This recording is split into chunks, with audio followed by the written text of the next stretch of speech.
Então é isso, ouvintes. E lembrem-se, podem até ouvir. Porra, vamos de novo. E lembrem-se, podem Vai até pro haver. começo do episódio, hein? Caralho. Posso de novo? Terceira Vai. vez?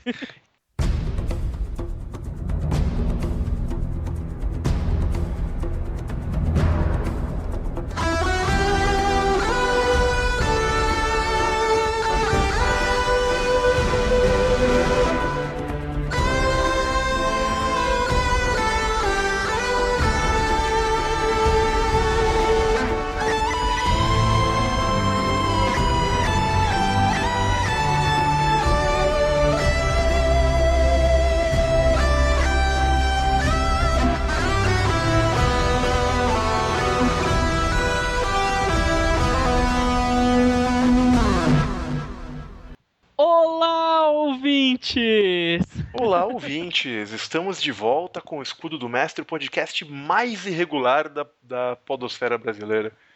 O podcast Highlander da Terceira Terra. É verdade, é verdade. Você pode ficar muito tempo sem ouvir falar de nós, mas nós sempre voltamos. Como o Highlander, não o personagem, mas a franquia. Justo, muito justo. E hoje nós teremos aqui um anúncio interessante a fazer, que é este é o primeiro episódio de um especial do Escudo do Mestre.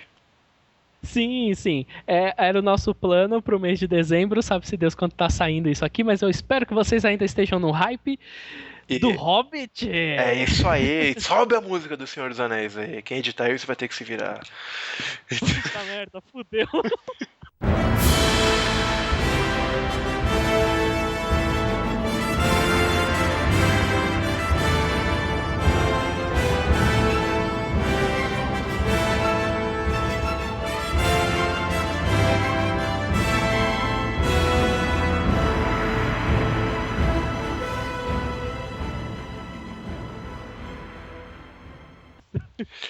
E vamos nessa. Então, e qual que é a proposta desse especial? Nós vamos fazer 3 programas sobre a Terra-média.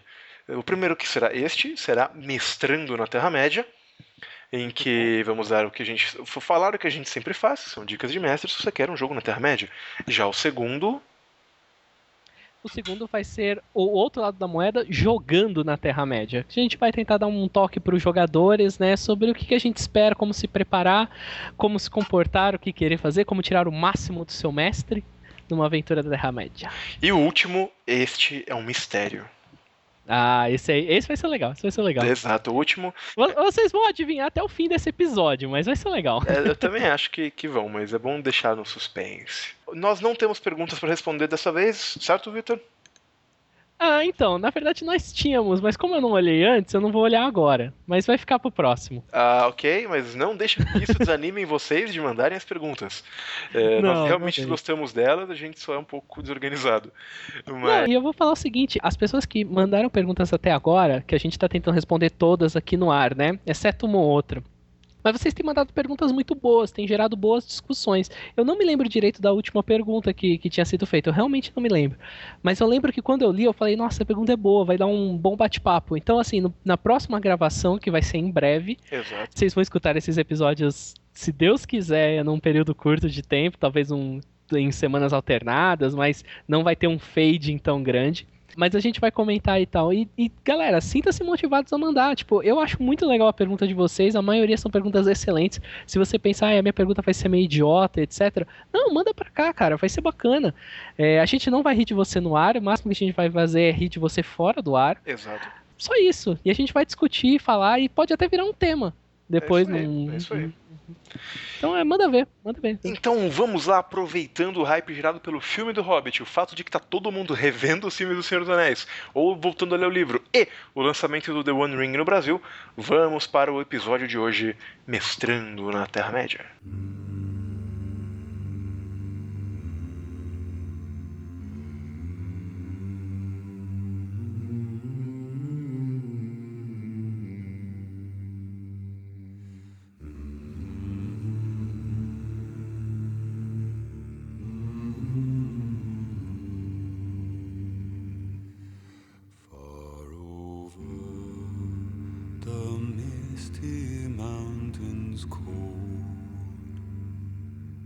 to dungeons deep and caverns old. We must away ere break of day to find our long forgotten gold. Far over. Não vou cantar. The Mist. Tá bom. Que droga. Eu gostei da ideia. Mas vambora. Olha só. Muito bem, muito bem. Então, pra começar, eu lhe pergunto, Victor, por que diabos mestrar na Terra-média? Olha, essa é uma pergunta interessante. Se você perguntasse por que mestrar na Terra-média até algum tempo atrás, um ano, um pouquinho mais, eu diria, não tem porquê, não mestre, não vale a pena. Eu sinceramente, eu não gostava. Não, é sério. Eu, sinceramente, eu não enxergava. Eu tinha uma versão diferente. Eu enxergava muitos pontos negativos, mas não enxergava os pontos positivos, né? A minha visão foi mudando com o passar desse ano, lendo um pouco mais sobre RPGs na Terra-média, lendo mais sobre né, a Terra-média propriamente dita, e principalmente agora vendo o filme. Este filme é o Hobbit, não stop. Esse filme é o Hobbit, o qual nós vamos evitar ao máximo dar spoilers. Se sair alguma coisinha assim, gente, putz, na hora de dar um exemplo, sei lá, desculpa, mas... Aliás, é bom avisar desde já, vai ter spoilers da trilogia O Senhor dos Anéis, vai ter demais. E do Hobbit, o livro. Mas a gente vai tentar evitar spoilers do filme do Hobbit. Exatamente. Puta, provavelmente alguém pensou agora, caralho, vai dar spoiler de um livro que saiu há, sei lá, 60 anos. Não, desculpa, não foi isso que eu quis dizer. Mas deixa eu voltar ao meu ponto. E eu acho que, na minha opinião, o que me fez pensar de novo em mestrar na Terra-média, etc., é que ele traz uma coisa que estava um pouco morta em cenários de jogo, né? Ele traz uma dita fantasia tradicional onde o lado fantástico é muito forte, né? Eu acho que Senhor dos Anéis é um dos cenários que, por incrível que pareça, a fantasia está mais viva ainda. Onde os elfos não são só uma raça de caras com orelhas pontudas. Eles são tipo, nossa, elfos, eu nunca vi um deles, eles realmente existem, não sei o que lá, você tá fazendo uma piada, entendeu? Eu acho que tem esse lado da fantasia voltar a ser fantástica em Senhor dos Anéis. E o outro lado que eu acho que é fantástico é o fato de você ter uma obra muito preto e branco, delimitada, bem e mal, e que isso traz à tona um tipo diferente de personagem, né? Personagens, uma história sobre nobreza, sobre valores, sobre personagens maiores que a vida, e que tá meio em baixa em qualquer outro cenário, em qualquer outro jogo que você for procurar. Vivemos a era dos anti-heróis. Vivemos, a gente falou quando a gente fez o nosso episódio de Dark Fantasy, que a maioria das histórias que a gente vê, dos personagens, etc., eles têm mais um quê de Dark Fantasy do que essa coisa tradicional, sabe? De valor e mocinho, etc.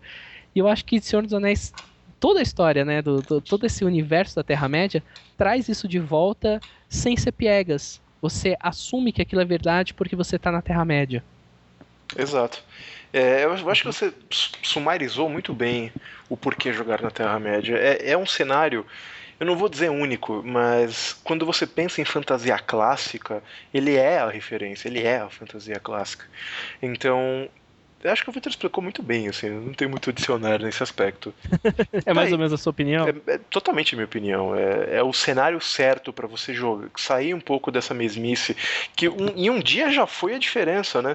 Mas dessa mesmice de você ter personagens ultramercenários ou personagens com uma faceta maligna ou personagens cheios de defeitos. Não que isso não exista, mas são outros tipos de defeitos, é outra coisa. A história não é aquele coisa que você está acostumado. Até em cenários de fantasia de medieval clássica, quando você pensa em um Forgotten Realms ou um Dragonlance ou qualquer coisa assim, até esses cenários, ainda mais os que foram atualizados para os dias de hoje, não tem mais esse charme e essa nobreza que a Terra-média tem. True.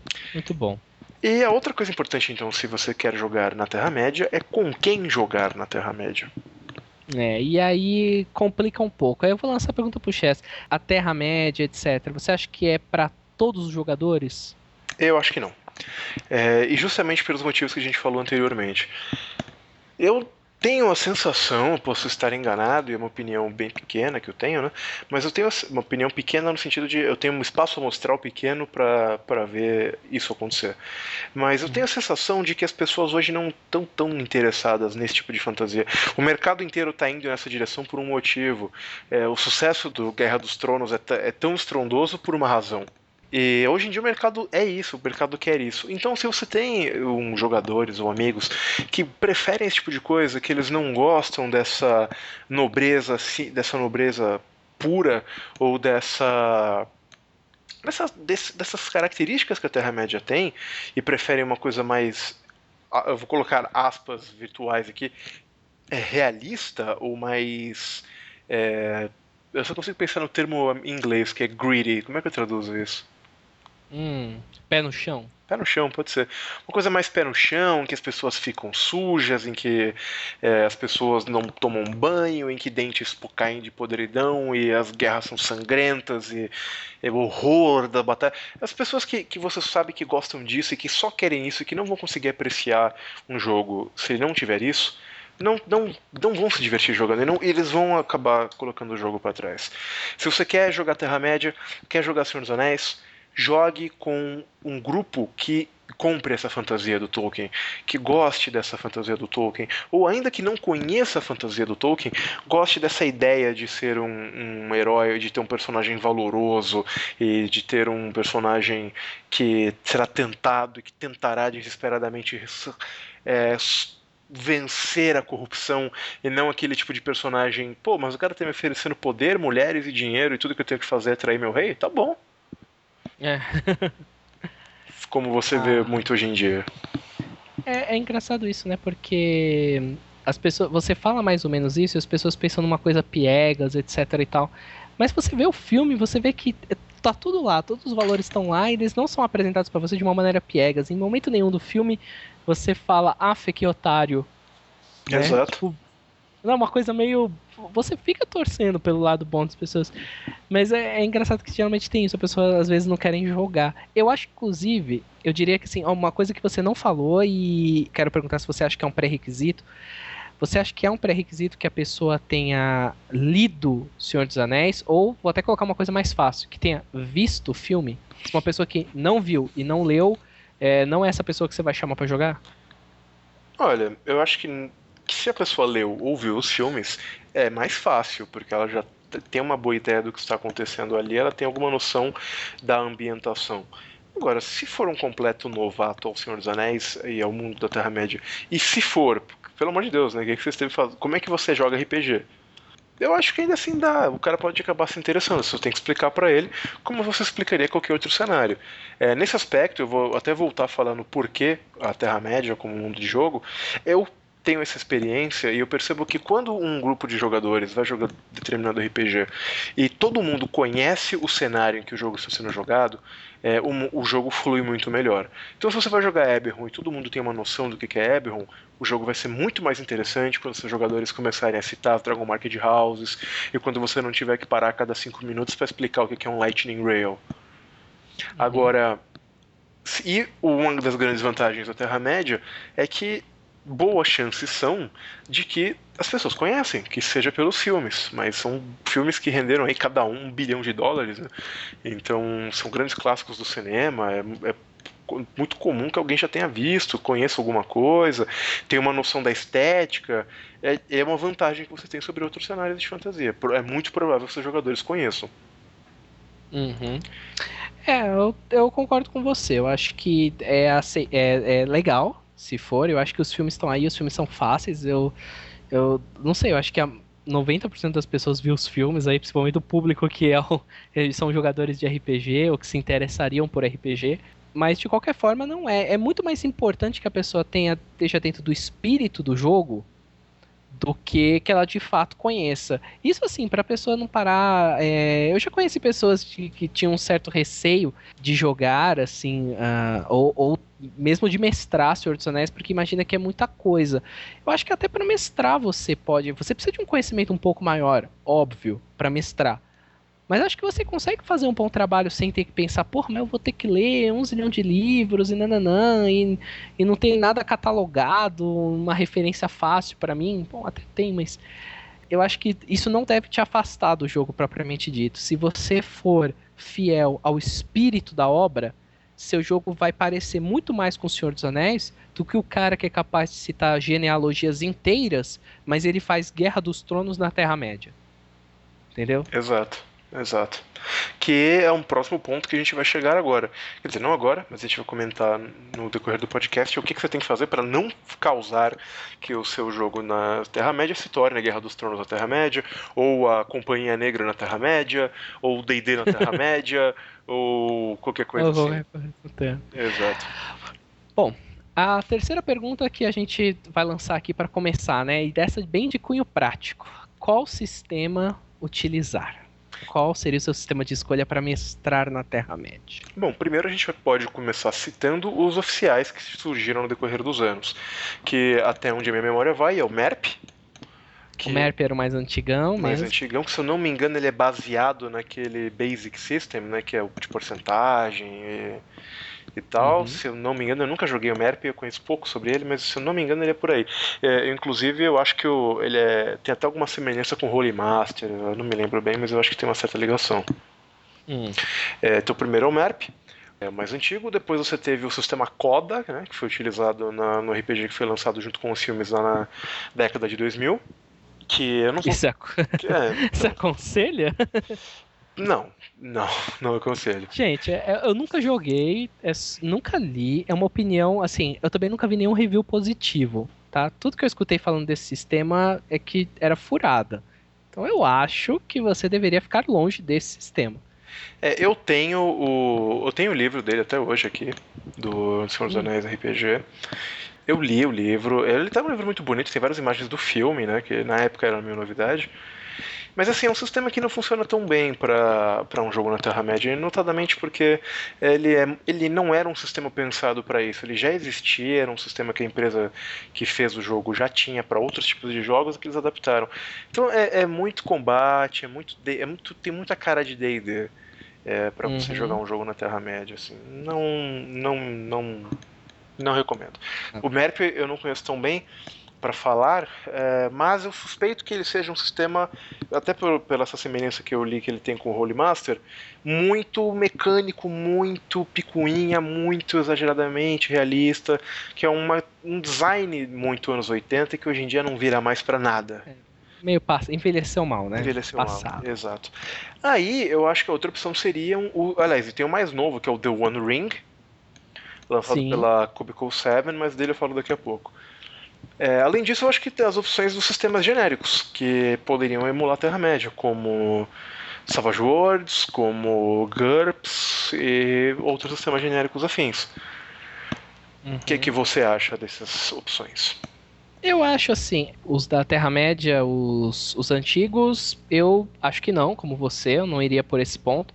O The One Ring a gente fala depois, acho que é o último que a gente vai mencionar, né, mais ou menos. Mas, quanto a sistemas genéricos, eu acho que, pensando em opções que a gente tem aqui no Brasil, o Savage Worlds, que está entrando agora, eu acho que se você souber adaptar ele, você consegue fazer uma boa aventura, você pode fazer uma coisa heróica, você pode tentar transformar ele tentar até deixar o combate mais mortífero, que for o seu caso. Ele tem um sistema de magia, que a gente vai falar pra frente, muito aberto, que você pode trabalhar de N maneiras diferentes, e isso é muito importante pro lado do Senhor dos Anéis. Você tem GURPS, que eu não sei... Eu acho que não ficaria bom. Funcionaria, eu acho que é muita coisa, eu acho que não daria muito certo, a menos que o seu grupo esteja bem acostumado a jogar GURPS. Exato. Vocês já jogam bastante, é um seu sistema regular. Então eu acho que aí vale a pena vocês investirem. Vocês podem tirar um leite de pedra aí legal, sabe? Fazer uma coisa boa, talvez, com GURPS.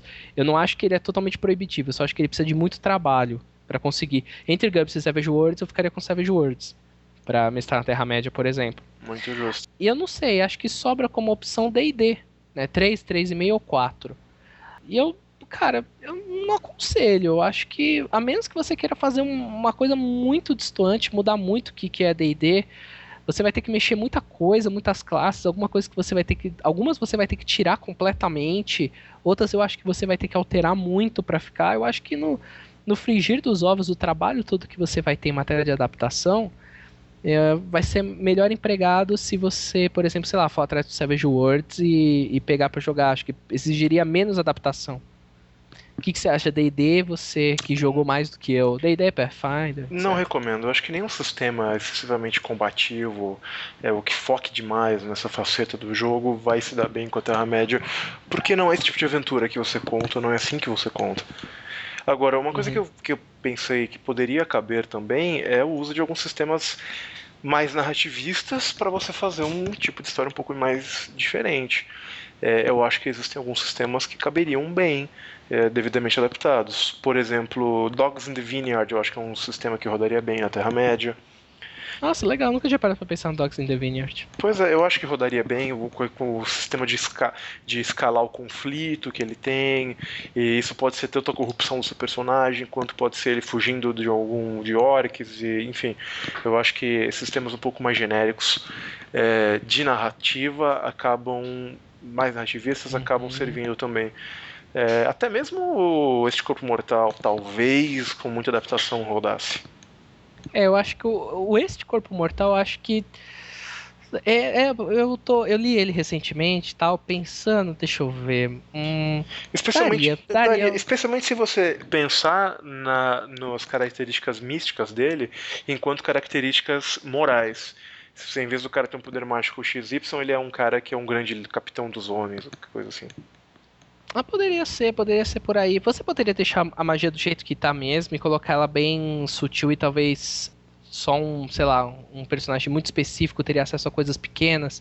Mas ele trabalha muito bem com conflitos pessoais, com drama pessoal dentro do jogo. Então acho que daria um bom boost. Teria o Fate também. Também poderia ser. Espírito o exemplo de Fate que a gente tem no Brasil é o Espírito do Século. O Espírito do Século, ele mesmo as regras dele e tal, ele é mais voltado pra pulp. Existem outras versões do Fate que viram os olhos mais pra fantasia medieval, etc. Talvez precisasse de um pouco de adaptação, assim, forte, mas o sistema de aspectos pode tirar umas coisas legais. Também acho. Mas, sem gerar tanto problema, eu imagino que um jogo que ficaria muito bom é o The One Ring, que foi feito para isso, foi pensado para isso. É um jogo que eu acho muito bom e que hoje eu acho a melhor opção para se jogar Senhor dos Anéis. Eu concordo com você, eu acho de longe a melhor opção. Eu acho ele é muito completo foi uma adaptação muito feliz. Ele não é só um sistema para rolar jogos medievais e colocar na Terra-média. Ele tem regras específicas para pontos muito importantes. Pontos que nós vamos ressaltar durante o nosso programa hoje. Falando sobre... Nossa, durante o nosso programa hoje, falei de um jeito. Né? Sobe a música de romance. Não, muito trabalho para edição. Se vira, rapaz. Puta, agora eu fiquei pensando na música de romance. Mas eu acho que assim, ele tem mecânicas dentro dele voltadas pra isso. Mecânicas que, a meu ver, funcionam muito bem. Então, eu acho que ele seria uma boa alternativa. Ele tem em português, para aqueles que têm problemas com o nome com inglês, etc. Anel. O nome de um anel. Teve uma certa polêmica durante o lançamento com o preço dele. Eu admito que pode ser um preço salgado para muitos bolsos. É o RPG mais caro que eu já vi no Brasil. Tá R$160, 140? 165, eu acho. R$165. Ele é um RPG caro. Talvez se você não... Contudo, ele é um RPG lindo. Não, ele é muito bom. E você tem livros, mapas, dados, ele tem uma boa qualidade, assim. Eu acho que talvez se fosse o caso não caiba no seu bolso, você possa ver com o seu grupo, meio que fazer um rateio, se essa é a maneira que vocês lidam. Ou então tentar comprar em PDF. Ele tem a venda em PDF, não tem na Drive-Thru? O The One Ring? Eu acho que não. Não tem? Em nenhum lugar em PDF? Eu acho que a Cubco 7 dá os PDFs pra quem compra pelo site dela, mas I'm not so sure. Eu já ia falar aqui que era uma sugestão tentar comprar em PDF que é sempre mais barato. Aí pra quem lida com inglês, já consegue. Sempre, sem querer incentivar essas coisas, mas é sempre possível encontrar na locadora do Paulo Coelho. Mas eu não estou incentivando, estou dizendo que existe, não estou nem falando pra ninguém fazer isso. Não diga que fomos nós, mas tá aí, né? Pra bom entendedor, meia palavra basta. Beleza, resolvido nosso pau com o sistema? Sim, eu creio que sim. Aliás, eu não consigo guardar segredos, cara. Eu vou ter que falar do que vai ser o nosso terceiro episódio. Ai, meu Deus, vai falar agora? Exato, porque, como a gente acabou de falar, o nosso terceiro episódio, na verdade, vai ser um review do The One Ring. Pois é, a gente não está sendo pago pela Devir nem nada disso pra fazer. Mas se a Devir quiser pagar a gente fala até melhor. A versão nacional pode ficar muito boa ou muito ruim, dependendo do que a Devir. Olha lá, a crítica vai ser feita, hein? Ó, Devir, esteja ouvindo. Mas não, estou brincando. A gente vai fazer uma crítica imparcial, sério. Assim como a gente fez no Savage Worlds. Exato. Adoro Savage Worlds. Pois é. Então, continuando aqui o nosso podcast. Uma coisa muito importante que muita gente acha complicado na hora de mestrar e lidar com um cenário como O Senhor dos Anéis, ou como a Terra-média, é que tem muita coisa escrita e as maiores histórias já foram contadas, por assim dizer. O Frodo e a comitiva do Anel destruiu o Anel e venceu o Sauron. Bilbo conseguiu vencer Smaug. Essas histórias já estão contadas e elas são os grandes marcos da Terra-média. Então, como é que você lida com o chamado canon? Então, a gente tentou fazer um separado de dicas, né? São 4 dicas que eu encontrei por aí na minha pesquisa e uma exclusivamente do Chess. Exato. Que eu concordo também, mas ele que deu a ideia eu achei muito boa. Mas vamos lá por pontos. O primeiro ponto que eu encontrei é que, assim, você tem muitos relatos. Se você pensar que o que você tem são os livros como sua referência, muitos dos relatos vêm de fontes subjetivas. O próprio Hobbit são as memórias do Bilbo. E como todo relato, né, de uma pessoa, você pode ter coisas que foram equivocadas ou coisas que a pessoa quis passar daquela maneira, né? Pode ser um ponto para você se apoiar.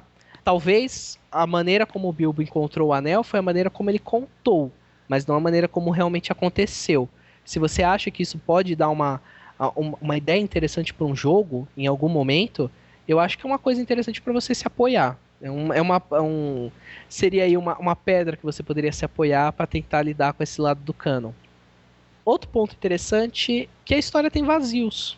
Há trechos que são vagos. São relatos vagos, por mais que... Ou pelo menos assim, são relatos vagos para quem lê só uma parte dos livros, né?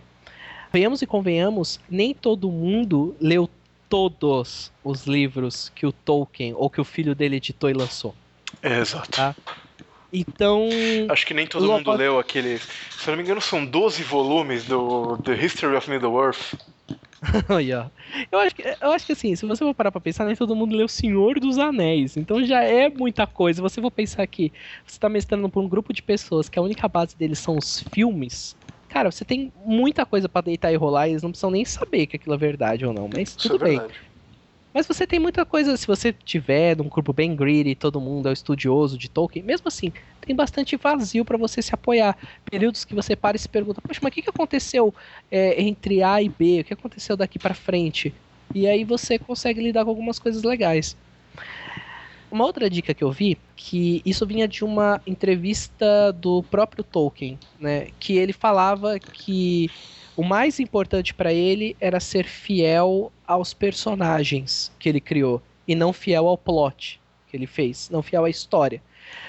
Então, essa dica era mais ou menos assim: se você for fiel ao espírito dos personagens, a história vai se parecer muito mais com O Senhor dos Anéis. Se você fizer uma história onde o Gandalf parece o Gandalf, fala como o Gandalf, se comporta, entendeu, etc., o plot pode, de repente, passar... Não vou passar desapercebido, mas uma mudança no plot pode ficar até entendível, as pessoas não se importarem. Muito diferente de você manter um plot bem fixo, tarará, tarará, e você mudar a personalidade das pessoas. Fazer o Gandalf virar, sei lá, um cuzão que não quer saber de nada e só quer dinheiro. Por exemplo. né? Então, é mais ou menos por aí. De repente você ser mais fiel, se preocupar na hora de criar a sua aventura. Ok, eu quero que tal personagem apareça. Ele apareceu nos filmes, no livro, etc. Eu quero trabalhar com ele. Como é que eu vou fazer? Se preocupar mais com o personagem do que com, pô, mas isso aí só vai acontecer daqui a 10 anos na Terra-média, não faz muito. Entendeu? Às vezes você pode mexer nesses lados sem ter grandes problemas. Lembrar sempre que o próprio Tolkien, enquanto era vivo, ele mexeu e remexeu nas obras. Ele escreveu, mudou coisas, adicionou coisas que não tinham sido escritas antes, fez revisões do texto. Então, assim, por exemplo, você, Chess, você acha que o Tolkien, ao morrer, ele dava Senhor dos Anéis por completamente finalizado? Não vou Não, adicionar nem mais uma linha no que foi dito antes ou depois? creio que não. Eu acho que ele estava sempre repensando essa obra. Inclusive, mais de uma vez ele manifestou interesse em reescrever o Hobbit para dar um tom mais sério, um pouco mais adulto, para que ficasse mais condizente com o Senhor dos Anéis. Exato. Pois é, mas ele não viveu para sempre, né? E se o próprio criador da série não era tão fiel assim ao que ele já tinha escrito, você tem menos obrigação ainda, né? De repente, de levar aquilo na ponta do lápis. O que nos leva à nossa última dica, que foi do Chess, né? E qual foi? Eu não vou usar os termos aos quais eu coloquei a dica, porque esse é um podcast de família, mas ignore o canon. Ou antes disso não era ignore, mas vocês entenderam. Ignore o canon, porque é uma maneira de lidar com essa questão da seguinte forma: não ignorar completamente, mas chegar e falar, olha, o jogo vai se passar, por exemplo, alguns anos depois, alguns meses depois que o Bilbo saiu do condado, que o Frodo saiu do condado levando o anel. Então, até aquele momento é válido o canon que existia em O Senhor dos Anéis, em O Hobbit e tudo mais na Terra-média inteira. A partir dali, a história é um livro aberto que você pode mexer e pode ser reescrito. Não é porque foi o Frodo e o Gollum que destruíram o anel que vai ter que ser dessa maneira. Talvez no seu mundo seja o personagem jogador, ou o anel não seja destruído, ou Sauron recupere o anel, ou o anel vá parar em Gondor e isso gere uma outra guerra, ou o anel seja perdido por mais trocentos mil anos porque caiu em Moria e ninguém viu. Caiu numa frestinha em Porque Moria. essas merdas se perdem. Exato. Caiu na neve em Caradhras, caiu lá, ficou. Ninguém viu, só foram notar depois, quando estavam no meio de Moria. Então você pode. Seria engraçado, no mínimo. Então você pode alterar essas coisas que ainda não aconteceram pela cronologia da sua história e contar que naquele momento aquela é a sua Terra-média que vão acontecer as coisas que você e o seu grupo fizerem acontecer. Justo. Eu diria, só para se você resolver topar essa linha, resolver bem radical ou qualquer coisa nesse sentido, que você avise seus players antes para estar todo mundo de comum acordo. Só para todo mundo estar falando a mesma língua. Fale para eles, olha, realmente, a partir daqui vai ser a nossa história, nós vamos trabalhar e pode falar como o Chess falou, que podem acontecer mudanças ou não se sabe, vai depender de vocês. E pode ser muito importante. Isso só porque, de repente, isso é uma ideia que não soa tão bem para algumas pessoas, né? E aí, para que todos estejam de acordo, estejam confortáveis com essa ideia. É verdade. Sobre as outras coisas, eu queria comentar uma questão importante, especialmente sobre essa questão da obra não estar completa, que tem muita coisa que o Tolkien deixa entender e não desenvolve. Por exemplo, ele dá a entender que existe uma guerra acontecendo no norte, enquanto está acontecendo a guerra no sul, que é a guerra de Rohan e de Gondor. Ele dá a entender que também existe uma guerra no norte. Ele nunca explicou muito sobre essa guerra. Se você quiser fazer sua campanha lidar com a Guerra do Norte, é uma boa oportunidade. Você tem vários ganchos desses e que podem gerar essas histórias mais diferentes e que não tem tanto a ver com a plot do livro ou com a plot do filme. E sem deixar de ser canon, porque você não tem canon sobre aquilo, você só sabe que tem a guerra. Exato. Seria um bom período para você aplicar fazer o jogo acontecer. Pois é. Bom, continuando. Bom, vamos entrar agora propriamente dito? Vamos entrar agora propriamente dito. Ui. E aí você, decidiu mestrar na Terra-média. Você parou, ok, vou mestrar, escolheu o seu sistema, conversou com seus jogadores, escolheu a negada que topou a parada, preparou como vai lidar com o canon, ok, você sentou, o que é jogar na Terra-média. Exato. O que torna a Terra-média um lugar único? Quais são as características que você vai olhar e falar, ok, eu estou jogando na Terra-média e não estou jogando num cenário de fantasia medieval qualquer.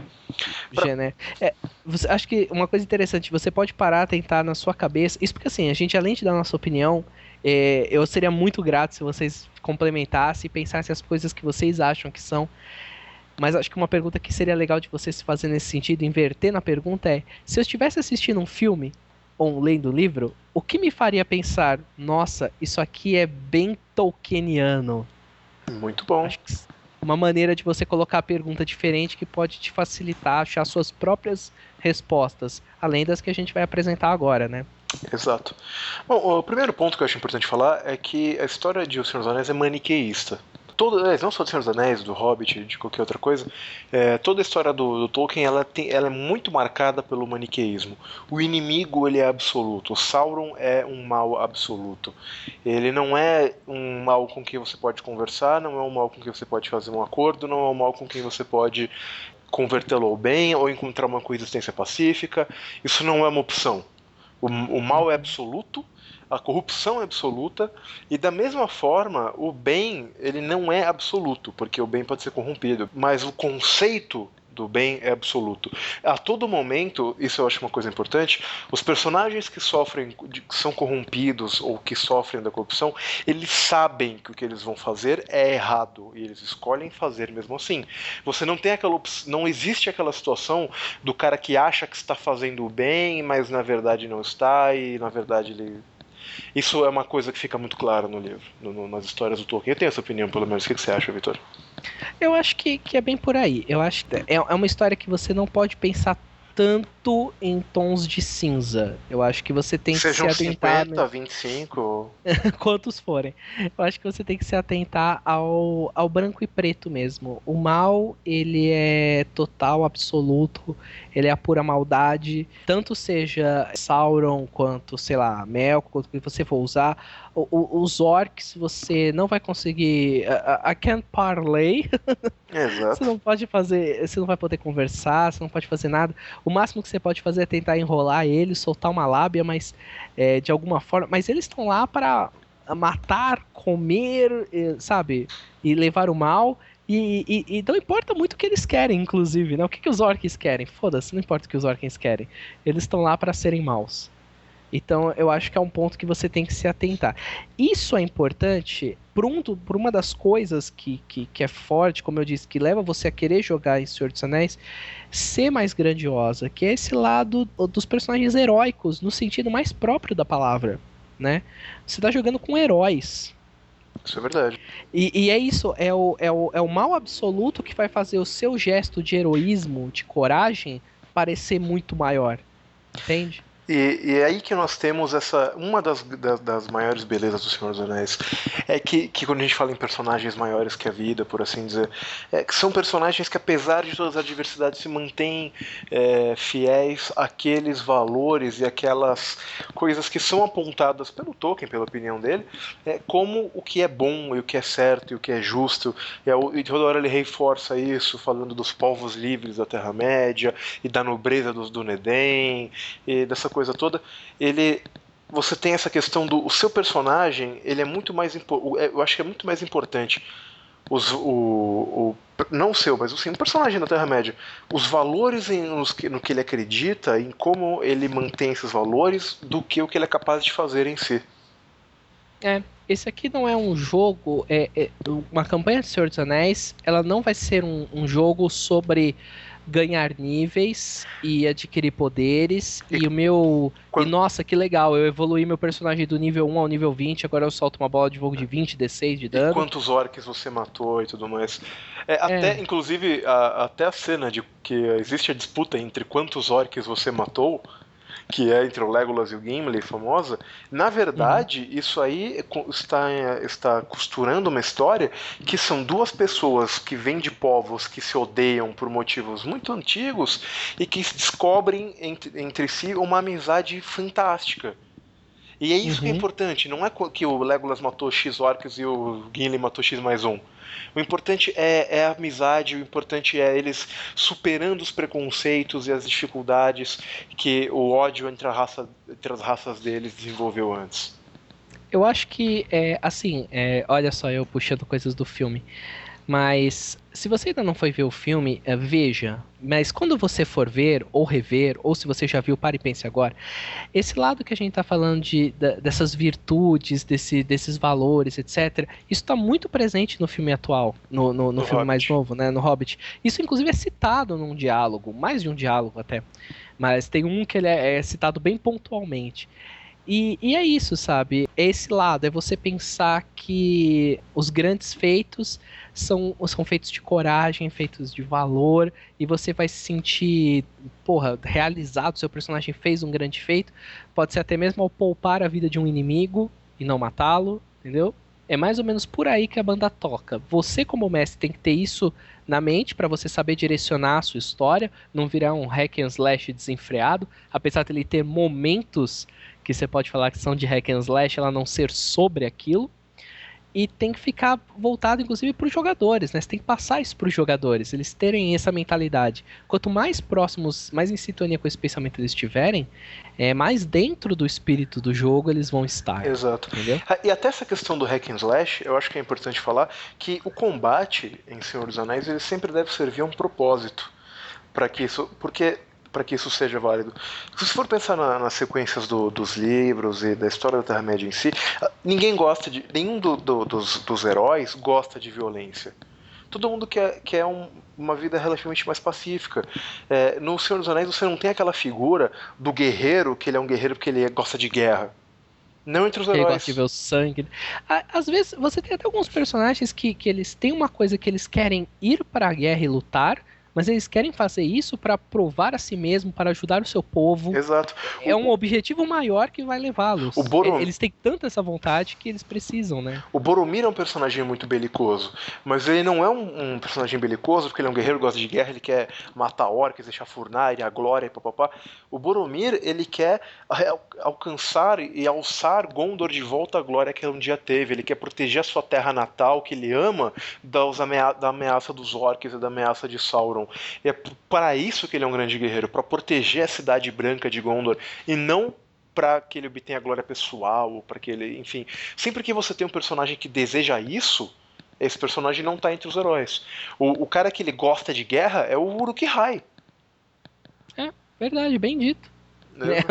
Os vilões são, né, os antagonistas, né, não vou dizer os vilões, mas os antagonistas é que são os caras do prazer da guerra pela guerra, né? Exato, é o cara da violência pela violência, o orc que quer devorar a carne dos homens e tal, enquanto até os maiores guerreiros não tem isso. O Gimli, que é um grande guerreiro no livro, ele é um grande guerreiro, ele luta muito bem, ele odeia os orcs, ele tem isso dentro dele, mas é porque pelo que os orcs tiraram dele, é pelo que foi causado a ele.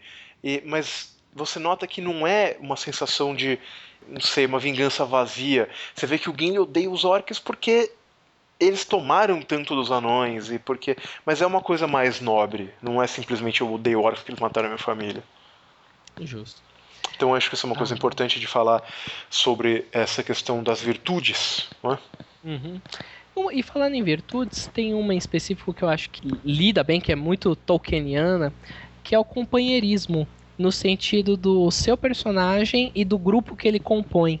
Em Senhor dos Anéis eu vejo que o grupo de aventureiros, a party, o que quer que seja, ela não é sobre, sei lá, um bando de indivíduos que tá lá querendo ganhar dinheiro, reunidos, sabe? Eles podem até começar assim, talvez, mas rapidamente eles se tornam amigos e às vezes até, assim, muito mais do que amigos, quase como uma família, né? Exato. E isso em todas as histórias do Tolkien, todas não, mas nas duas principais, né, que o Hobbit e o Senhor dos Anéis, o Silmarillion ele muda muito isso. Mas você tem essa questão da irmandade, né, da fellowship, da Sociedade do Anel ou do bando do Thorin. Aquelas pessoas são unidas ali por um vínculo enorme. Você não tem aquela coisa que você tem em certos RPGs de que, eu, sei lá, eu não confio muito nesse cara, ou esse cara é meu cuzão, ou vou sacanear esse cara quando eu puder. Você até tem aquela fase da formação, de quando as pessoas estão provando o seu valor e tudo mais, mas uma vez formado o vínculo, ele é muito difícil de se quebrar. Tanto que a única coisa que foi capaz de quebrar a Sociedade do Anel foi o poder do Um Anel. É, boa. É aquela coisa dos irmãos de armas, né? Do Brother in Arms, né? Daqueles caras que estão ali com você, que você acorda e dorme junto, que na hora da luta eles vão salvar a sua vida, você vai salvar a vida deles e você tá confiando neles a sua retaguarda. E isso cria vínculos, essa é a ideia. Os personagens têm que ter entre eles vínculos, laços, histórias, opiniões, coisas muito fortes, serem unidos muito fortes. Pode até ser vínculos aparentemente antagonistas. Você falou de Gimli e Legolas, que depois viram uma amizade muito grande, né? Talvez uma amizade que nos filmes não seja uma faceta tão explorada, mas que nos livros é muito, muito forte. Exato. E é importante salientar também que essa questão do fellowship tem que ser usada pelo mestre. E de N formas o mestre pode usar isso. Quando você tem esse grupo tão coeso, você pode pôr um membro do grupo em risco e você sabe que os outros vão atrás. Você pode mostrar uma situação em que algo é extremamente importante para aquele membro em específico do grupo e todos os outros vão ajudá-lo porque ele é um deles, por assim dizer. Isso eu acho que é algo que é importante, que é uma das características que tem que existir em um jogo na Terra-média. Pra dar aquela cara tolkieniana. Exato. Além disso, eu acho que é importante falar de uma coisa que eu acho assim também relevante demais, que em O Hobbit, e em O Senhor dos Anéis, e no Silmarillion, e em qualquer outra coisa que o Tolkien tem escrito na Terra-média, o tema da decadência, o tema do sacrifício são muito, muito presentes. A Terra-média, no Senhor dos Anéis, ela está em plena decadência.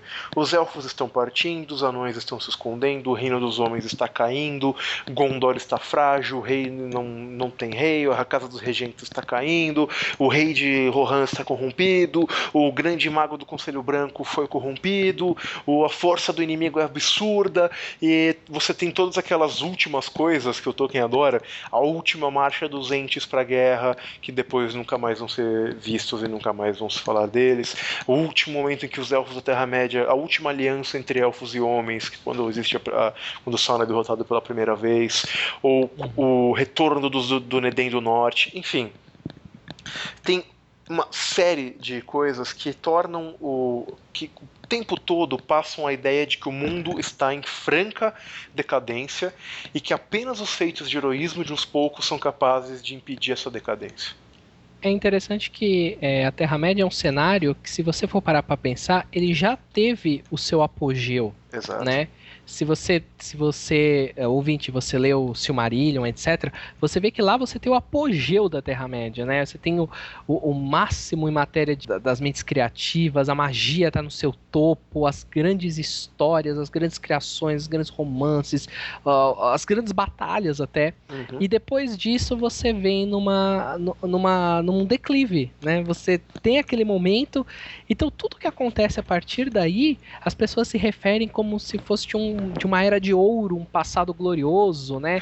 Isso serve, por exemplo, para itens que são encontrados, que os falam sempre tem uma história, uma coisa forte, etc. Ninguém nunca fala, esta é a espada lendária absurda que foi forjada semana passada.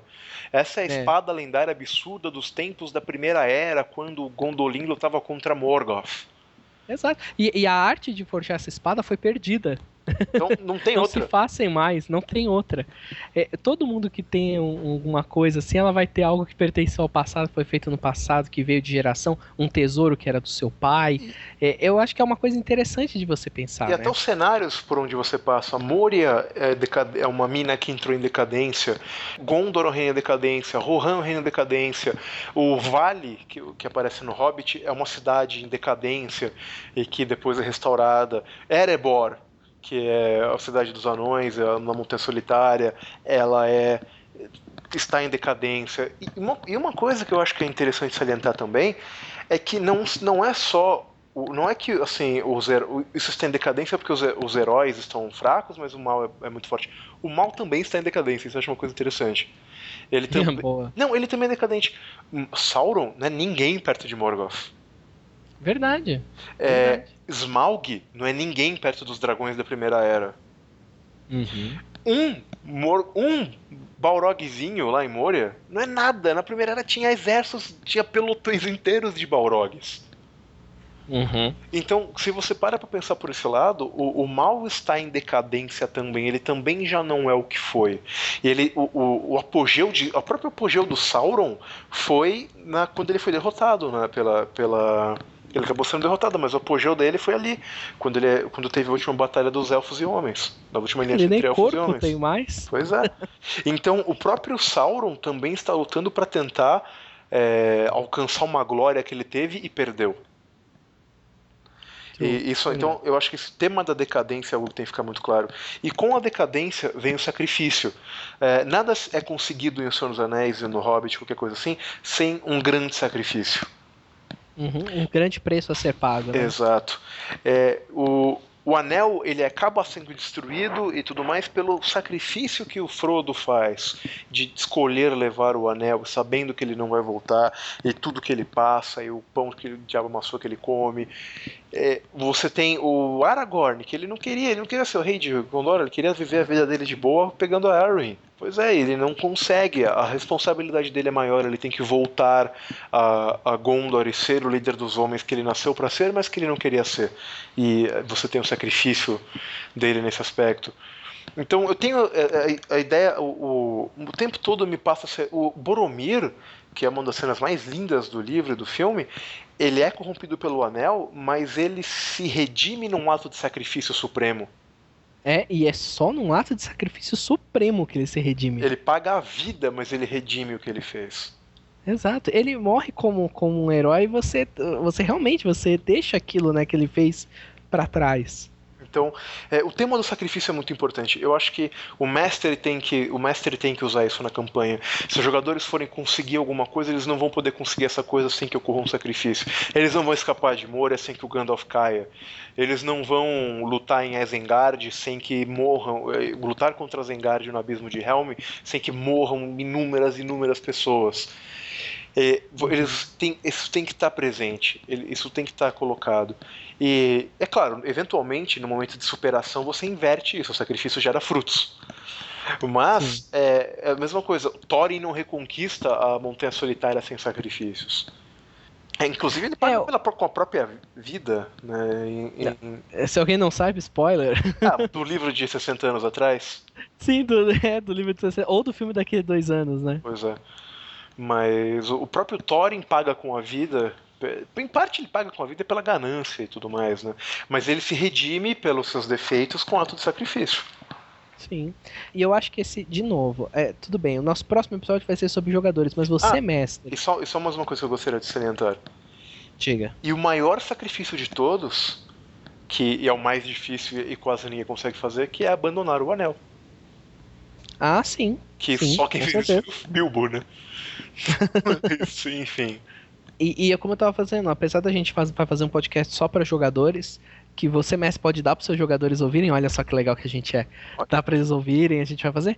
Mas você também tem a responsabilidade de deixar isso um pouco, o sacrifício, essa questão do sacrifício, marcada para seus jogadores, porque uma coisa é você forçar um sacrifício, ou você fazer alguma coisa que eles perdem de um NPC, ou etc. Mas outra coisa, e aí realmente é um quê de sacrifício, é o seu jogador tomar essa decisão. Porque aí ele realmente está sacrificando algo, seja o personagem dele, seja um item que ele conseguiu, ele está realmente exercendo o sacrifício. Tem muito mais significado. Então, você deixar eles, você nunca forçar o sacrifício, você pode ter situações que você coloca, como por exemplo, se de repente você está jogando com a party lá naquela cena em Minas Moria e o Gandalf fosse um NPC e você falava que ele morreu, um NPC que era carismático, que estava lá desde o começo, pode ser uma coisa importante, mas se você tem um cara e ele, sei lá, tá jogando com o personagem e ele decide se sacrificar, é muito mais valoroso. Então isso tem que estar na cabeça dos seus jogadores, né? Quando Então, você for também, mestrar. e também é importante salientar que o tema da corrupção é algo muito presente em O Senhor dos Anéis. O mal, a gente falou de maniqueísmo, o mal é absoluto. Você não consegue redimir um orc, você não consegue fazer Sauron ficar bonzinho, você não faz um troll colher flores no jardim. Mas o bem não é absoluto. O conceito do bem é. Todo mundo sabe o que é o correto a se fazer. Pouca gente tem dúvida quanto a isso ou fica num dilema moral por muito tempo. Isso não acontece tanto na Terra-média. Mas você tem a questão do cara que escolhe fazer o mal, que é corrompido, que de repente precisa fazer o sacrifício e não consegue. E isso também tem oportunidades narrativas maravilhosas para o mestre utilizar. Que é até a história do Boromir. Ele é falho e depois ele consegue gerar a redenção dele. O seu personagem, do seu jogador, pode em algum momento falhar e você usar isso, e depois você saber que ele falhou agora, mas eu vou dar uma oportunidade para ele se redimir depois. Mas não vai ser uma coisa simples, porque a corrupção, e isso é importante falar também num jogo de Senhor dos Anéis, e o mestre tem que lidar com isso, tem que ser uma ameaça constante e tem que ser algo presente a todo tempo. Seja porque a presença do inimigo é muito perigosa e por se corromper você sai dessa situação, seja porque você, como o Grima Língua de Cobra, foi oferecido algo que você queria demais. Então, e aí que eu acho que está a grande magia de um jogo na Terra-média. O mestre que conseguir lidar com essa questão dos valores absolutos, extremos, grandiosos, em contrapartida da corrupção que pode minar esses valores a qualquer momento. Justo. Acho que mais ou menos isso, né? Quando a gente for falando... Foram temas gerais que a gente foi colocando de Senhor dos Anéis. Acho que agora é legal que a gente pontue alguns pontos, até de caráter prático, do seu jogo, para te dar aí um norte para seguir, né? E acho que a gente pode começar falando sobre a magia. A magia na Terra-média. Magia na Terra-média, que é muito diferente da magia como nós estamos acostumados. É completamente diferente. É completamente diferente de qualquer coisa que você está acostumado. Ele é o cenário de alta magia com menos magia que você vai ver. Na verdade, depende, porque quando você vai falar em mestrar na Terra-média, você sempre pode escolher em que era mestrar também, né? Se você, eu tava pensando nisso. Na era de Morgoth, não é tão comum assim. Eu tava pensando nisso, acho que tudo que a gente se baseou aqui foi muito mais fazendo alguma coisa Hobbit e Senhor dos Anéis, né?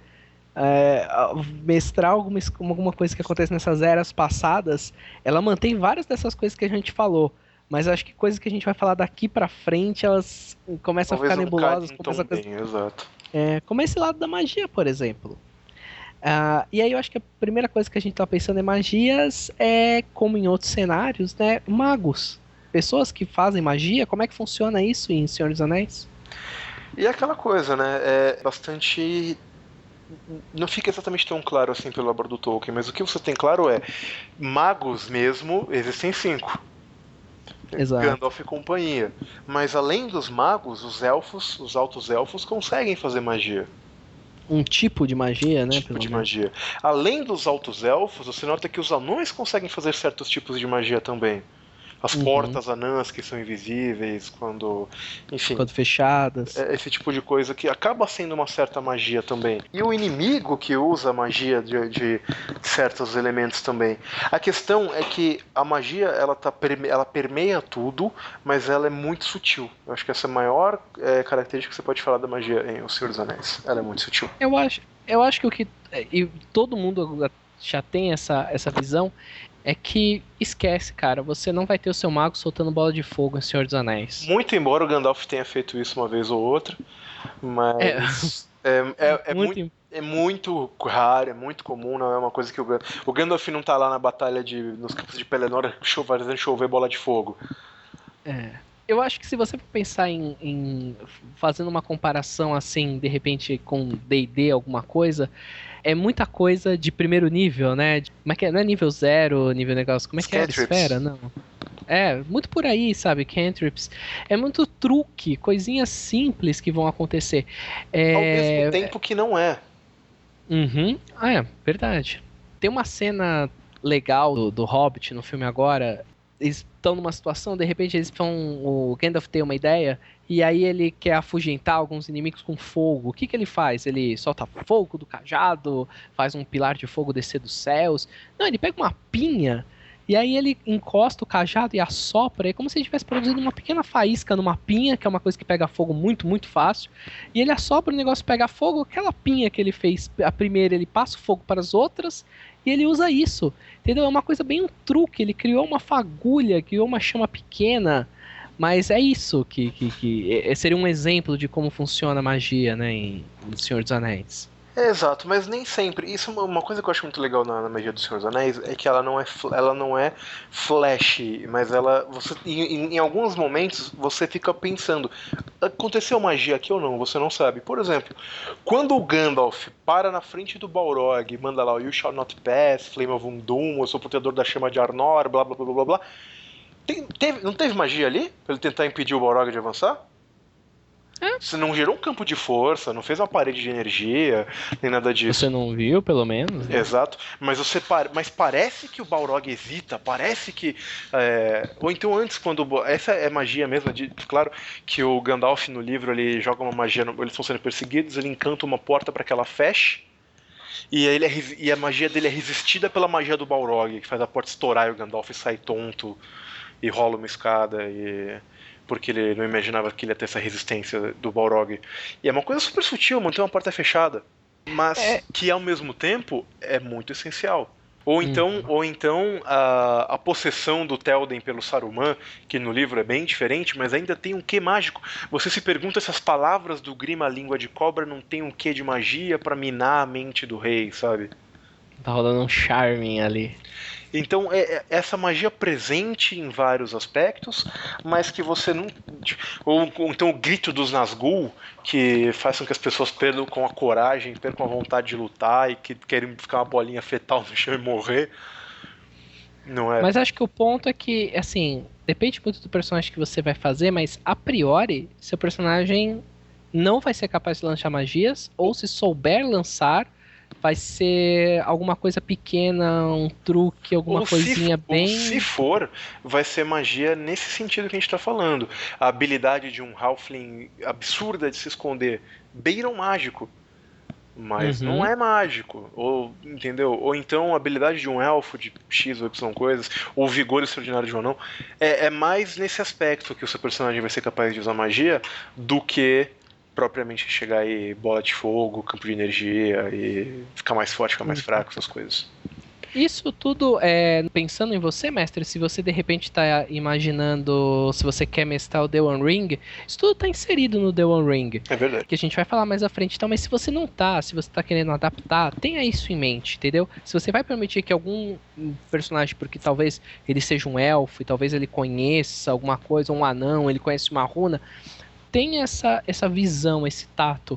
Você tem que permitir, você pode permitir, mas vão ser coisas poucas, vão ser coisas pequenas, discretas, importantes, né, em algum momento, mas tudo nesse jeito bem sutil. Aquela né? coisa... Isso já pra você tem, mano. E isso ajuda você até a descrever o cenário.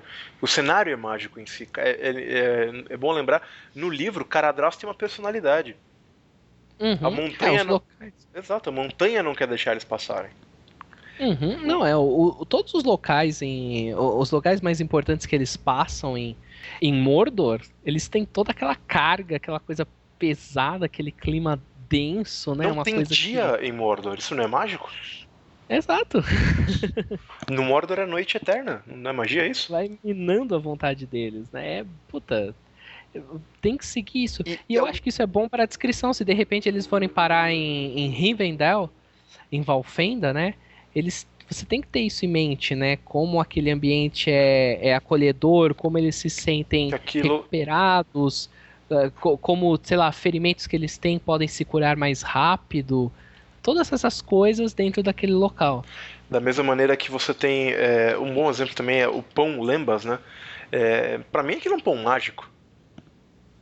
Aquela é muito boa, porque no filme acho que tem essa passagem bem legal do que o Legolas fala, né? Ah, isso aqui é lembas, isso pode, uma só mordida pode alimentar um homem adulto por não sei quantos dias. Exato. Aí o Pippin e o Merry viram, quantos que você já comeu? Uns 4. Puta, essa passagem é muito boa. Exato, e no livro é muito presente, eles só conseguem fazer a viagem pra Mordor porque eles têm lembas, que não tem mais nenhuma comida. Você termina o livro com uma puta vontade de comer o tal do Lembas. É verdade. É verdade. Então, eu acho que nesse ponto a magia de Senhor dos Anéis é única e ela deve ser utilizada a todo momento. Sabe, se os seus personagens estão na época do Hobbit explorando a fortaleza de Dol Guldur, eles têm que sentir a magia do necromante em volta. Esse tipo de se eles estão lá em Barrow Downs, né? Não lembro como é que é em português. É onde os mortos atacam os vivos. Tudo isso tem a ver com magia. Sim. E outra Diga. coisa que eu queria comentar também são os itens mágicos em O Senhor dos Anéis, na Terra-média no geral. Uhum. Ah, puta aí. Então eu não sei como o The One Ring lida com isso. Eu não cheguei a ver isso, nem sei se o primeiro livro chega a falar disso. Mas uma impressão que eu tenho é que os itens mágicos, ele nunca é aquela coisa, esse aqui é um item mágico porque ele é item mágico. E as coisas que eles costumam fazer não são tão assim, não é assim uma espada mágica corta escama de dragão como se fosse manteiga. Não é essa a ideia, mas a ideia é ter uma espada mágica de um rei élfico que eu não me lembro onde isso aparece, mas eu lembro que isso tem. E que quando o elfo saca a espada, todos os outros elfos sabem que a espada foi sacada. Que você sabe que o seu rei está em perigo. Essa é muito boa. Ou Isso- você falar que a lâmina foi forjada por elfos, ela jamais perde o fio, né? Exato. Ou que ela É brilha difícil azul dela se quando quebrar. orcs estão por perto. Que é uma coisinha simples, mas fantástica. Ajuda pra caralho. Às vezes Ajuda muito pra mais do caralho. que se ela der mais 5 de dano e cortar a cabeça É, de ó. orc mais fácil. Roubando mais 5 Vorpal. Mas eu acho que é por aí. E uma coisa que a gente já tava falando, é que cada item tem uma história atrelada a ele. Exato. Né? Ele pertenceu a alguém no passado, ele talvez tenha um nome, ele é referenciado, ele carrega um peso de feito. Muitas vezes o que torna o item mágico até dá a entender que são os feitos que foram feitos com aquele item, né? Tem um RPG muito legal que tem uma super regra a ver com isso. Eu acho que é Earthdown. Que se você tá usando um item, por exemplo, sei lá, você tem uma espada normal, e aí você vai numa batalha, uma puta de uma batalha, etc, e você vence, e alguma coisa acontece, por exemplo, sei lá, você comandou os seus homens na batalha, etc, o item fica impregnado com uma certa magia referente àquilo. Então você pode, aquela espada dali pra frente vai ser a espada de fulano de tal, e qualquer pessoa que empunhá-la vai ganhar um bônus na hora que for comandar as pessoas. Mas tem essa coisa do item, parece que ele ganha uma magia conforme ele é usado, né? Você tem um exemplo que eu gosto muito de citar, é o chifre de Gondor do Boromir. Porra, eu ia falar exatamente isso.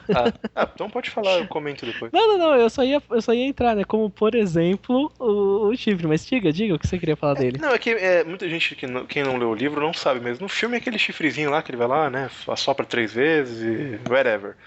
No livro, aquilo lá não é tipo, não é é o chifre de Gondor. É outra pegada. Quando eles encontram o Balrog em Moria, o Boromir dá uma soprada naquela parada e o Balrog dá um passo pra trás. Os orcs correm em desespero quando eles escutam esse chifre.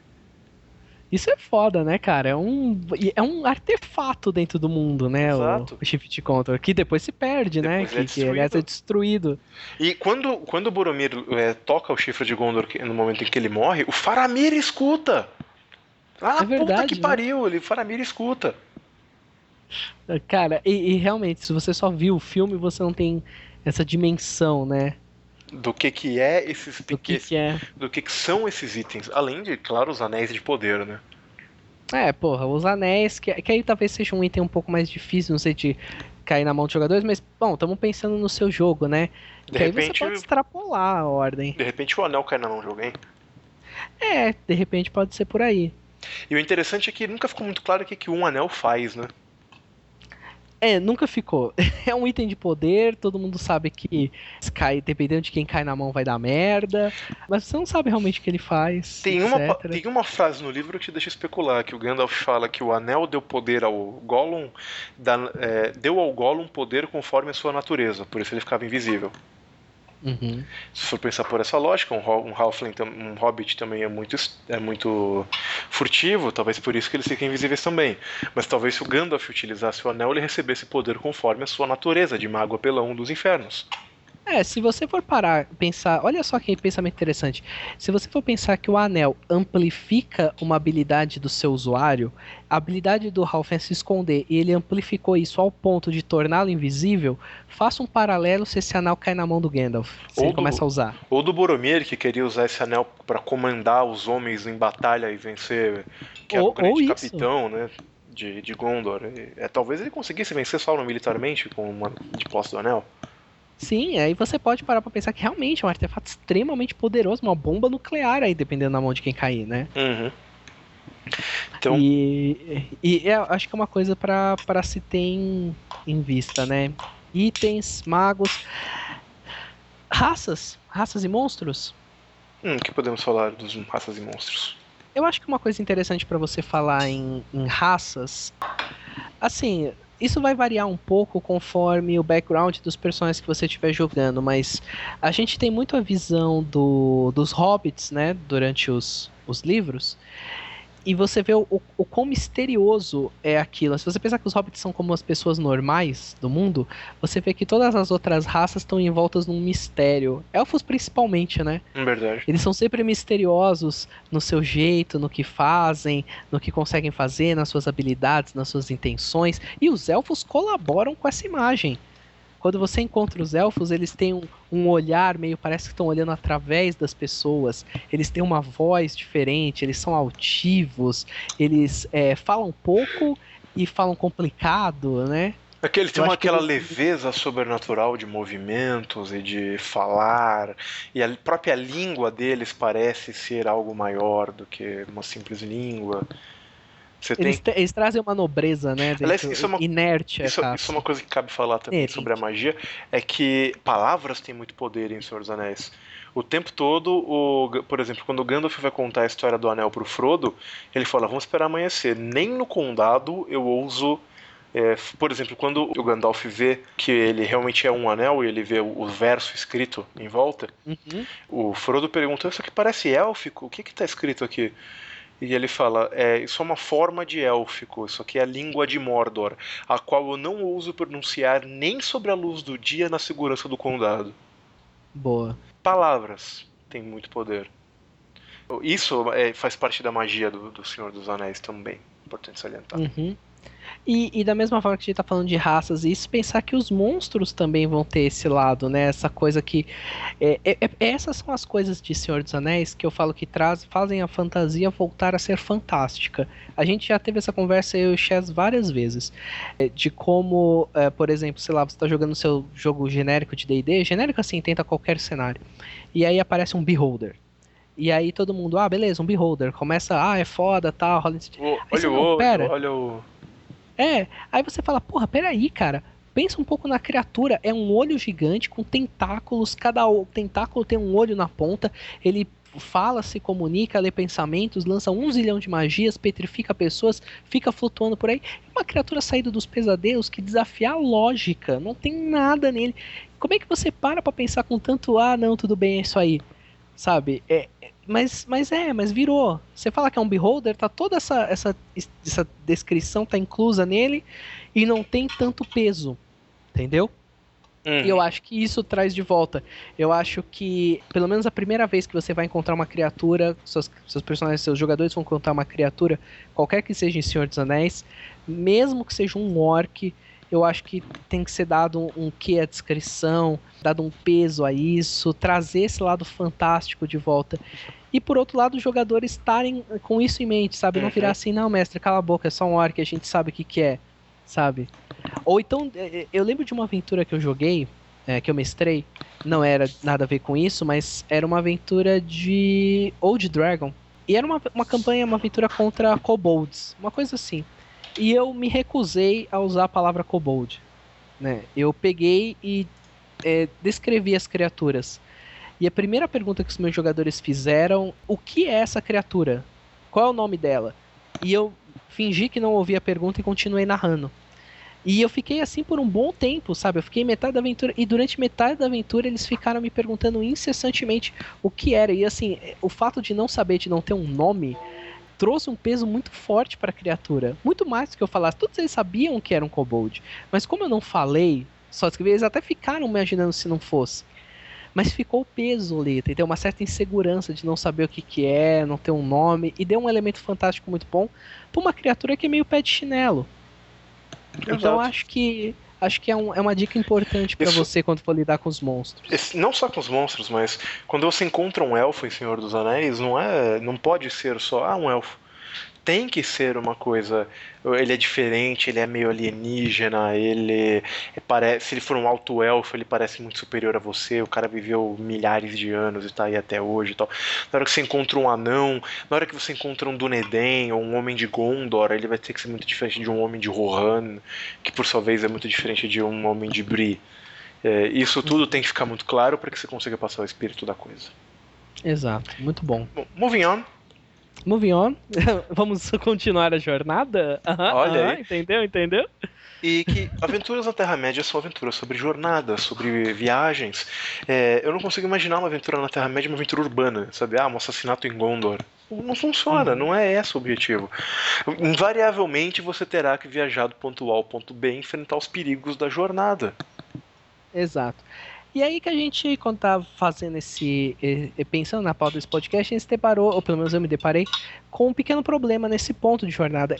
Jornada, por si só, eu acho que é uma coisa que daria um episódio inteiro, gente, da gente falar sobre isso. Porque eu acho que não é uma coisa só sobre o Senhor dos Anéis, é uma coisa que você vai instituir em... Cara, eu acho que, sei lá, 90% das minhas aventuras de RPG tiveram jornadas ou foram sobre jornadas de fantasia medieval. Não importa o cenário. Então acho que até seriam boas dicas, um assunto pra gente pensar bem para mais coisas, mas eu acho que é importante, assim, em Senhor dos Anéis, eu acho que não existe vocês têm que ir do ponto A pro ponto B, então a gente vai partir. Bom, chegando no ponto B, eu acho que isso não existe. Tem que acampar, tem que dormir, tem que encontrar lobo no caminho, aranha gigante, warg e orc, passar por coisas que você nunca imaginou que fosse passar e quando você chega no ponto B, você conquistou o direito de chegar ao ponto B. E novamente, é um ponto que, se você tiver jogadores que estão participativos aí, a coisa floresce. Eu joguei uma aventura, uma das poucas aventuras que eu de fato joguei, né, como jogador, etc, começo ao fim, que eu não me lembro sobre o que, elas passavam em Arthur, eu não me lembro sobre o que acontecia, o que tava rolando na aventura, não lembro nada do plot. Mas eu lembro muito bem da jornada que foi pra gente chegar até o local, né, da onde a gente recebeu a missão até o local. Porque o mestre, ele até queria avançar mais, mas a gente estava animado, os jogadores, e a gente começou a fazer umas coisas no meio do caminho, parar numa cidade, comprar uma coisa que a gente sabia que o outro personagem no grupo estava precisando, ou fazer uma puta cena porque um personagem que não sabia cozinhar absolutamente nada tinha decidido mostrar sua amizade pelo grupo fazendo jantar. E aí ele foi fazer um chá e pegou grama, pegou folha das árvores e todo mundo teve uma puta diarreia. E foi uma cena legal, e teve várias dessas durante. Cada vez que o sol se punha e a gente montava acampamento, era um momento de parar, de contar histórias, e todo mundo foi entrando nisso. Os jogadores paravam e falavam, agora eu vou contar uma história sobre tal coisa. E a gente ficava lá 10 minutos ouvindo o cara narrar, essa história aconteceu com o meu antepassado. E isso foi importante, isso criou muitos laços. Eu tenho muito forte pra mim dessa história, desse jogo que a gente jogou, todos os personagens e todas as relações. E eu não me lembro do plot, por exemplo. Pois é. E em grande parte por causa das jornadas. Então, não vamos entrar tanto em detalhes sobre jornadas, mas saiba que elas são... Eu só queria... sabe que elas são importantes. Sabe que elas são essenciais. Eu só queria tentar deixar uma ferramenta aqui pros caras, só pra não falar que a gente não tem nenhum conselho prático. Posso, rapidinho? Pode, fica à vontade. Tem tempo, produção? Tamo com tempo. É um pequeno conselho que eu peguei do tio Nitro, com uma dica dele de narrar viagens. Quando ele vai narrar viagem, ele passa o controle narrativo para outro jogador. E dependendo do que esse jogador faz, ele ganha uma premiação, seja numa espécie de ponto narrativo, XP no final, etc. Que legal. E a impressão dele foi que isso é fantástico, porque toda vez que você dá o controle para uma pessoa, aquela pessoa quer fazer que o controle dela vale a pena. Então ele institui um encontro, ele coloca aqui uma emboscada, ele coloca um perigo natural que eles têm que passar, atravessar um rio violento. Todo mundo cria uma adversidade para ter alguma coisa para narrar. Realmente entendeu? A ideia é boa. É um grupo que todo mundo é participante, etc. Então se esse for o seu grupo, que você tem outras pessoas que te amestaram, tem pessoas que têm talvez experiência, ou pessoas que gostam de contribuir ativamente pro jogo, essa pode ser uma solução boa. Você vai falar que assim, essa jornada vai durar 3 dias, cada um de vocês vai narrar um dia. Pronto. Sabe? Uhum. Você já teve aí uma jornada forte, isso somado ao comportamento de jogadores, situações deles pararem, conversarem, etc. Você pode ter jornadas muito únicas, talvez sem você ter que quebrar a cabeça, se preparar e fazer o triplo de aventura, pensando ali no caminho. Beleza? Beleza. É Próximo. dicasinha prática que Não, fica aí. e é uma boa, uma boa. Uma boa dica. Aham. Só pra não falar que a gente não tem nenhuma dica. E aí eu acho que uma das últimas coisas que a gente colocou aqui para trabalhar é falar sobre o inimigo, né? Os vilões, os antagonistas em Senhor dos Anéis ou na Terra-média. Você vai ficar puto comigo se eu mandar mais um Sobe a Música? Puta merda. Sobe a música de Mordor agora.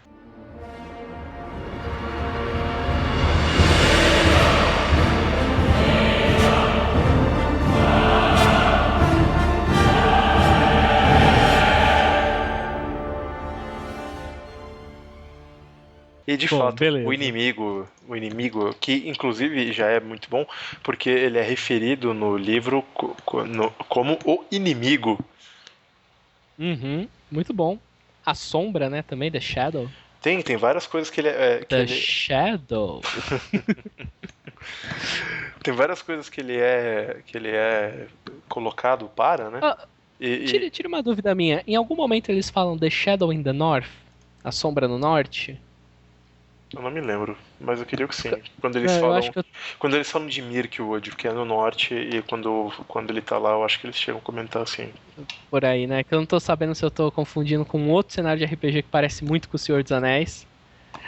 De qualquer Ou maneira, se- Mordor é no sul. Ah, boa. Então não deve ser tanto por causa disso. Anyway, o inimigo. O que a gente tem, né, em primeira mão? Bom, é difícil falar um pouco, né? A gente já falou bastante sobre a questão do maniqueísmo, entre outras questões, mas assim, uma coisa que eu acho que é importante falar sobre é por que Sauron quer o que quer? Qual é a motivação do inimigo?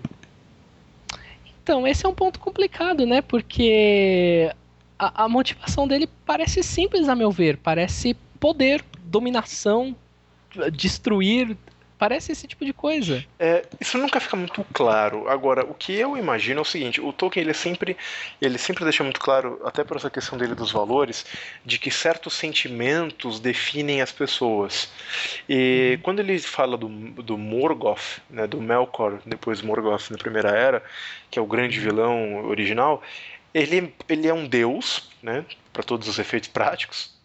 Sim. E ele é colocado como um cara egoísta, invejoso, que é uma característica negativa na visão do Tolkien. E isso meio que define por que ele quer o que ele quer. Ele quer o que ele quer porque ele não quer o que os irmãos dele querem, sabe? A impressão que você tem é que são esses sentimentos negativos que consomem o Morgoth e por aí vai. O Sauron, eu tenho a impressão que é parecido, é que ele tem essa coisa de que é como se o mundo ideal, pelo menos é a minha interpretação, é como se o mundo ideal para Sauron fosse se a Terra-média inteira fosse igual a Mordor. Sim. Aquela visão desolada, os orcs para tudo quanto é canto, e ele como um líder supremo. E não é Todos, né, prestam reverência a ele, o Exato. reconhecem. E não é por. E assim, por que ele quer isso? Porque essa é a natureza dele. Porque ele é isso. Porque os sentimentos negativos que o corromperam originalmente foram isso. Porque ele tem dentro dele essa chama do que o Morgoth queria. Os vilões, eles são esses sentimentos negativos, esse egoísmo, essa coisa possessiva, esse ódio encarnados. Ou, sei lá, não tão encarnados assim no caso do Sauron. É curioso que no Silmarillion... Mas personificados. Verdade. No Silmarillion, o Tolkien meio que dá uma explicação de por que todo mundo pode ser mal. Ele fala que em determinado momento o Morgoth dispersa a sua essência, que ele até chama isso de o Anel de Morgoth, que ele dispersa a sua essência para que toda a criação tenha um pouquinho dele. Uhum. E é como se isso fosse o potencial para o mal que existe em todos. Eu não me lembro se o Tolkien isenta os elfos disso ou não, porque ele tem essa coisa de os elfos são perfeitos. Mas eu não tenho certeza se ele chega a fazer isso ou não, mas é possível que tenha feito. De qualquer maneira, você tem um pouco dessa explicação, mas a motivação não é tão importante assim, os motivos originais. O importante é saber que eles querem essa destruição, esse mal, essa dominação, essa conquista, ou esse progresso, no caso do... Saruman. Olha só que legal que eu vim pensando agora. Se os vilões são a encarnação desse lado negro, desses sentimentos egoístas, do ódio, etc e tal, aquilo que se opõe a eles não pode ser nada menos do que a encarnação da bondade, dos grandes valores, da honra, e que são os heróis. Exato. Os que conseguem, os que não são corrompidos pelo caminho, acabam se tornando eles são praticamente isso, né? São os avatares desses sentimentos, e é isso que dá nobreza ao seu personagem, né? Uhum. É outra coisa desse lado do vilão e o herói, né? Pra ter um grande herói precisa de um grande vilão, né? Já diziam. Verdade, verdade. E tem essa questão do vilão, do que ele simboliza também. Do inimigo, ele simboliza o fim de tudo. Ele simboliza o fim da esperança, o fim do mundo. Como é aquela coisa, se o inimigo ganhar, não é que eu vou viver um pouquinho pior. O mundo como eu conheço acabou. Eu acho essa coisa da perda da esperança a arma mais poderosa, assim, sabe? É o momento, é o que ele tenta minar, né, no coração dos homens. A gente tem essa coisa, a esperança é a última que morre. Você tá na merda, você tá fudido, mas você tem aquele sonho das coisas mudarem, de você tá num lugar melhor. E até isso é roubado de você. E isso acontece muito. Se for lembrar do livro, ele dá a entender que o Saruman é corrompido porque ele viu as forças de Sauron e não conseguiu ver vitória. Ele perdeu a esperança. Você fica muito claro com o Denethor em Gondor, quando ele é totalmente corrompido e fica maluco e tal, porque ele vê as forças de Sauron, ele vê o que Sauron quer que ele veja, por causa dos Palantir, e ele perde a esperança. Ele fala, não dá pra ganhar disso, o máximo que eu posso fazer é morrer do jeito que eu quero. Não há vitória. Esse papo de perda da esperança tá me lembrando muito aquele pântano do História Sem Fim onde o cavalo afunda. Ah, que dó daquilo. Tá me lembrando muito isso, mas é mais ou menos isso. É você tá com seus personagens, de repente eles vão entrar num lugar que é maculado e que tem a presença do inimigo, que, sei lá, ele habitou lá por muito tempo, etc, tal.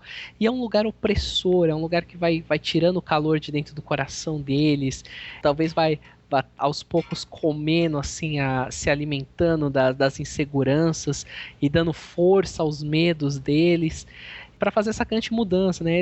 Eu acho isso muito legal, de você trabalhar na sua história, na sua jornada, né? Poxa, se você coloca uma história em que os seus personagens estão perdidos em uma antiga ruína anã, uma moura da vida, ou qualquer coisa que o valha, ou numa fortaleza antiga, ou no reino perdido de Angmar, onde o Witch King reinou, em qualquer lugar assim, põe os caras perdidos lá, e que eles não conseguem sair nem fodendo.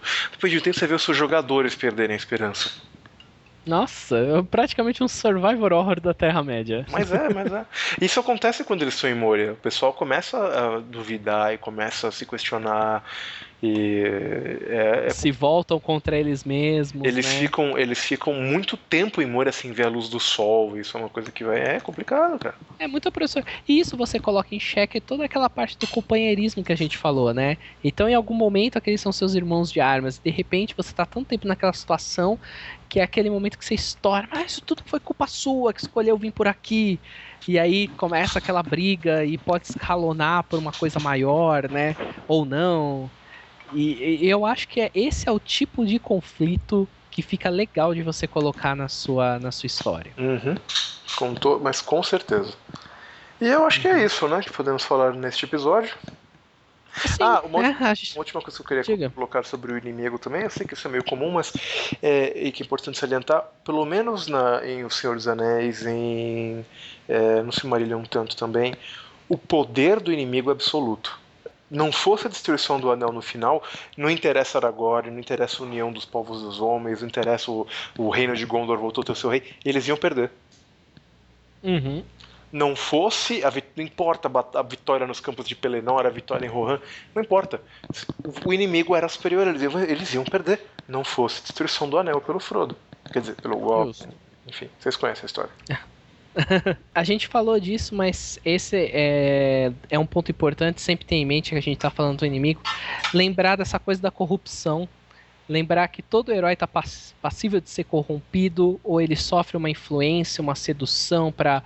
E a corrupção é muito mais um herói que aceite, por exemplo, sei lá, capturou um orc, eu vou torturá-lo para obter uma resposta, ou capturou um outro cara, eu vou matá-lo a sangue frio. Esse cara já tá no caminho da corrupção. Já tá. Tomando uma atitude dessas, tirando uma resposta pela violência. Esse cara já tá seguindo um caminho da corrupção. Isso é legal porque o jogador pode tomar uma decisão dessas, sabe? E não vai ser impune. Aquilo vai representar muito para aquele personagem. E é importante também colocar como um conflito com o personagem, essa questão da perda de esperança. Muitas vezes a missão, a quest, a aventura vai parecer vã comparada com a força do inimigo. E aí é que está essa coisa de que o que traz a mudança são os pequenos feitos e não o grande poder. Então, isso é uma coisa que tem que estar presente na campanha. O poder do inimigo é absoluto, você não acha que os seus feitos... Você não se vê com o poder capaz de derrotar essa grande ameaça, mas os seus pequenos feitos chegam lá e ganham no final. Eu diria para os mestres até, por exemplo, essa coisa da corrupção. Não importa o sistema que você for escolher, mas tente procurar talvez uma regra alternativa, um subsistema, alguma coisa para amparar isso. Eu acho que se isso for mesurável, o jogador tiver, sabe, como a humanidade de vampiros, sei lá, alguma coisa que ele tá vendo que ele tá entrando numa espiral descendente, que ele tá perdendo pontos, ele tiver algo mesurável, é aquela coisa da perda que a gente já falou em outros episódios, mas se ele tiver algo mesurável dessa perda, dessa corrupção do personagem dele, eu acho que vai ficar muito mais forte.